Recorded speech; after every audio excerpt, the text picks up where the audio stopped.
আজকের টপিক কেমদ্রুম যোগ ও কল্পদ্রুম যোগ। একটা উদাহরণস্বরূপ একটা চার্ট দেওয়া আছে। লগ্ন হচ্ছে মিথুন এবং রাশি হচ্ছে কুম্ভ। কেমদ্রুম যোগ কি? কোষ্ঠীতে চন্দ্রের উভয় দিকে দ্বিতীয় এবং দ্বাদশে চার্টে দেওয়া আছে মার্কিং করা। যদি কোনো গ্রহ না থাকে তাহলে এই যোগ হয়। এক্ষেত্রে গ্রহ বলতে রবি এবং রাহু কেতুকে ধরা যাবে না।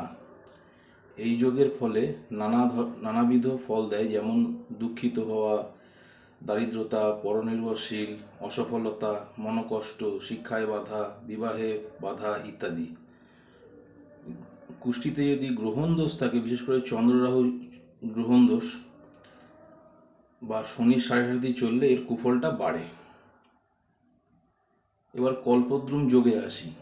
এটা হচ্ছে কেমদ্রুম যোগ থাকলে, যদি চার্টে কল্পদ্রুম যোগও যদি থাকে তাহলে কেমদ্রুম যোগের খণ্ডন হয়। কীরকম?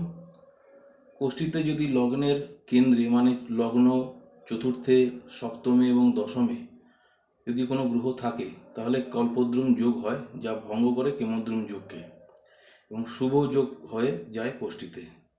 মানে কেমদ্রুম যোগ আর থাকে না, ওটা শুভ যোগ হয়ে যায়।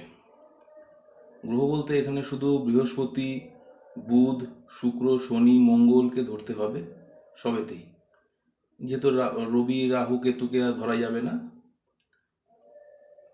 যদি আবার কেমদ্রুম দোষের নাশের আরেকটা রুলিংসও আছে, যা হলো চন্দ্রের কেন্দ্রেও যদি কোনো গ্রহ থাকে তাহলেও ভঙ্গ হয়। এছাড়া আরও অনেক শর্ত আছে।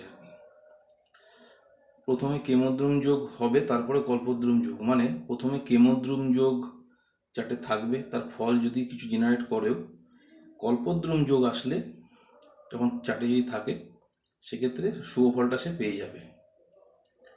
এবং দেখা যাচ্ছে এই চার্টের মধ্যে লগ্ন হচ্ছে মিথুন, এর সপ্তম ঘরে মানে কেন্দ্রস্থানে বুধ এবং বৃহস্পতি দুটো গ্রহই বসে রয়েছে, মানে এটা কল্পদ্রুম যোগ তৈরি হয়েছে। আবার চন্দ্রের ঠিক দশম ঘরে শুক্রের অবস্থান রয়েছে, মানে এটাও চন্দ্র রেসপেক্টে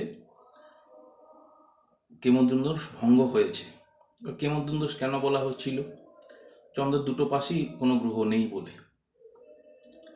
আর এই লগ্নের সপ্তমে বুধ এবং বৃহস্পতি থাকার কারণে এবং চন্দ্রের দশমে শুক্র থাকার কারণে দুটো রুলিংসের মাধ্যমেই কেমদ্রুম দোষের খণ্ডন হয়েছে। একটিতে কল্পদ্রুম দোষ যোগ তৈরি হয়েছে, অন্যটিতে এমনি কেমদ্রুম দোষের খণ্ডন হয়ে গেছে।